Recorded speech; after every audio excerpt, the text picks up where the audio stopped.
Hey everyone, this week we'll be talking about Asian art.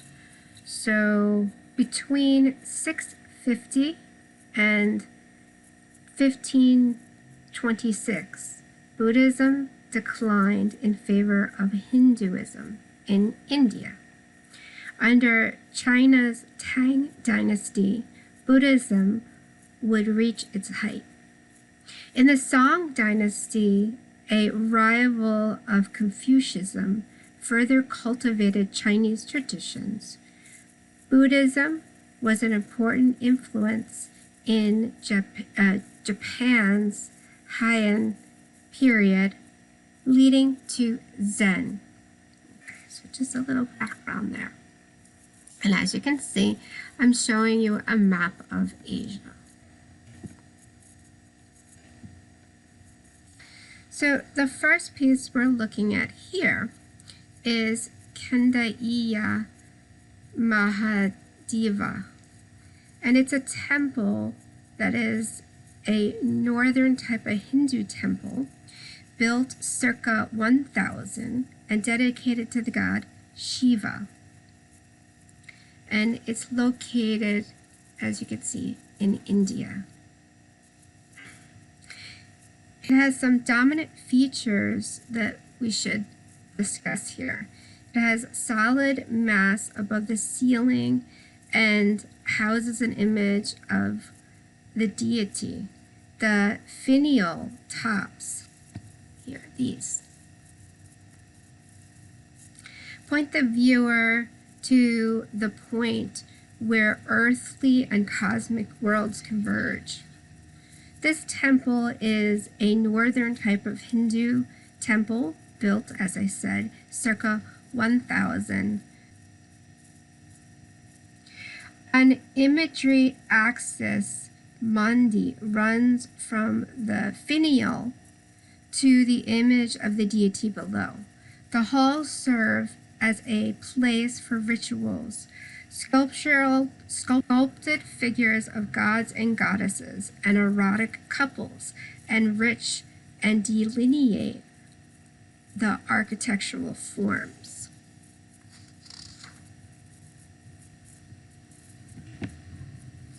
And so here I'm showing you the side image of it. So it's considered a stupa, and I think I had this in my last video on Asian art, or my last week on Asian art, that the stupa is the structure that originates in India, but then it gets copied and it becomes the pagoda in China and in Japan.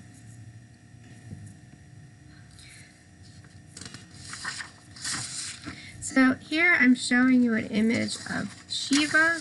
Two styles develop when we're talking about this Hindu art.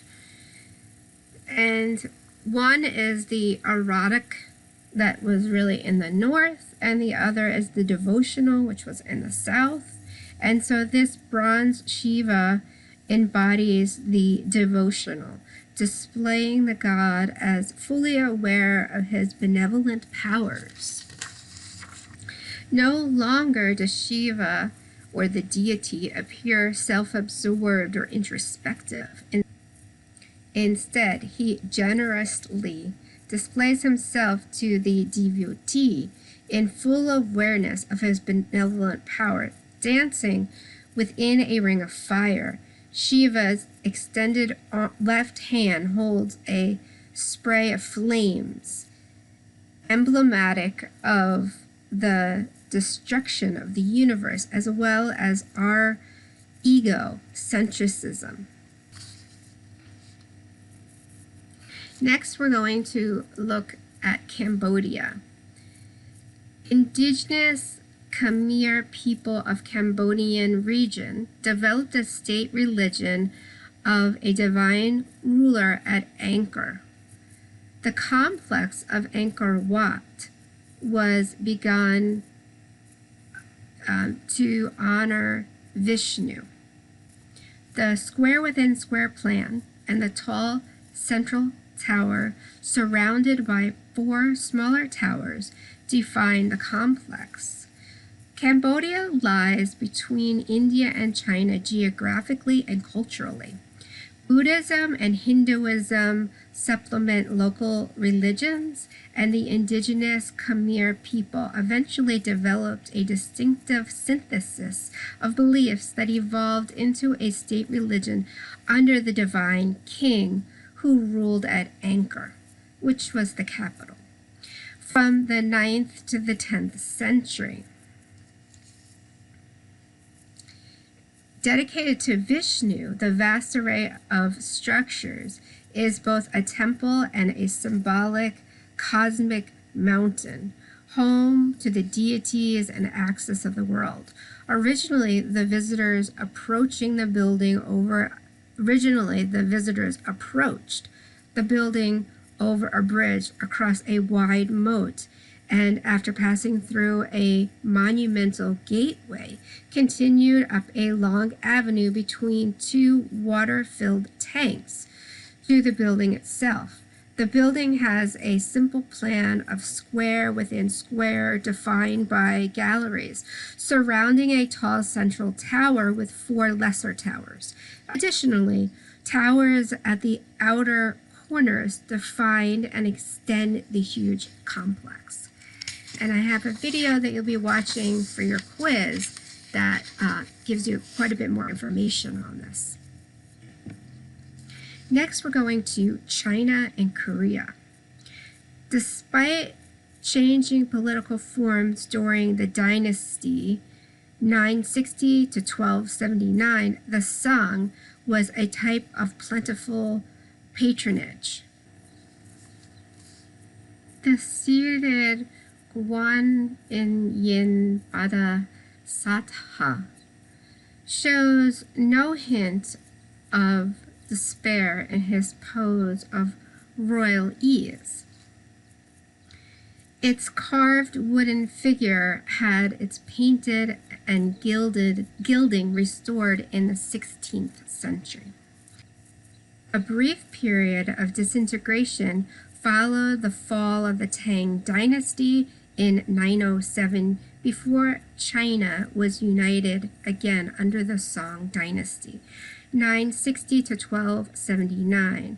In 1126, invaders from Manchuria defeated the Song, sacking the capital and occupying much of the north part of the country. Song forces withdrew south and established a new capital. The dynasty from this point on was known as Southern Song, 1127 to 1279, whereas the early years are called the Northern Song, 960 to 1126. In spite of changing political forces, patronage was plentiful and the arts flourished. No hint of disruption or despair intrudes on the slim grace and beauty of this figure.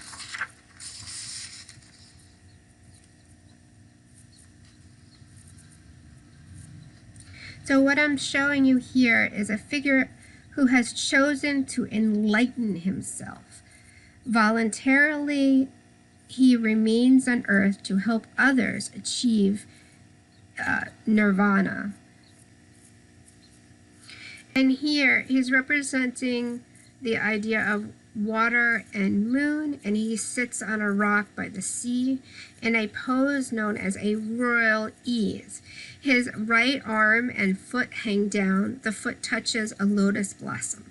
The wooden figure was carved between the 10th and the 12th century, but the painting was gilded and restored in the 16th century.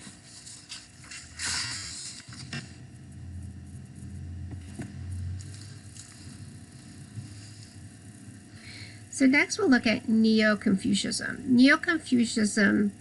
Neo-Confucian ideas were visualized in landscape paintings, which became the most highly esteemed subjects for painters.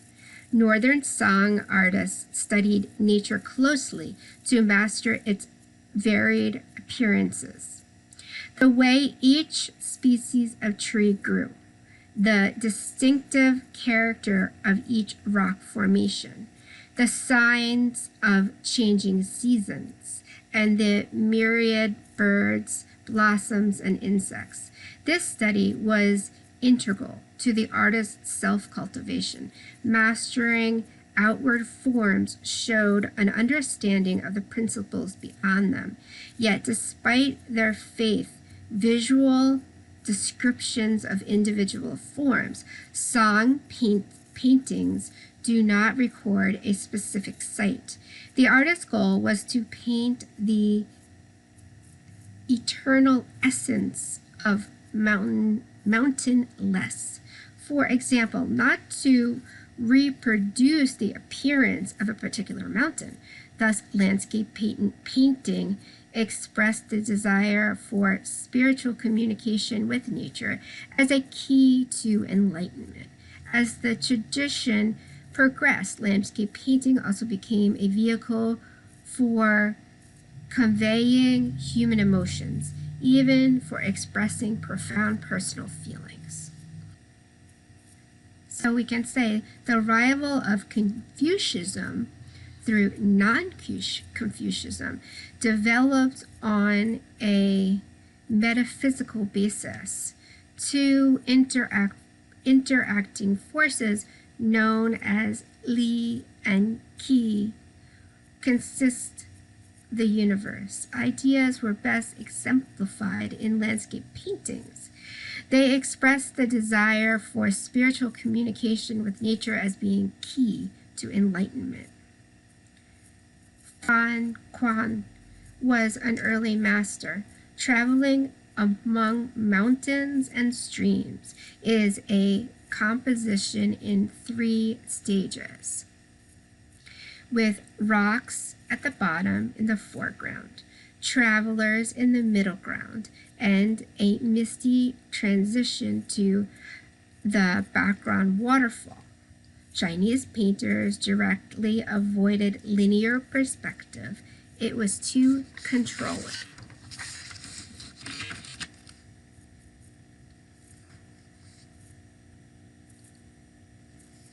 Landscape painting took a different direction after the fall of the Northern Song in 1126.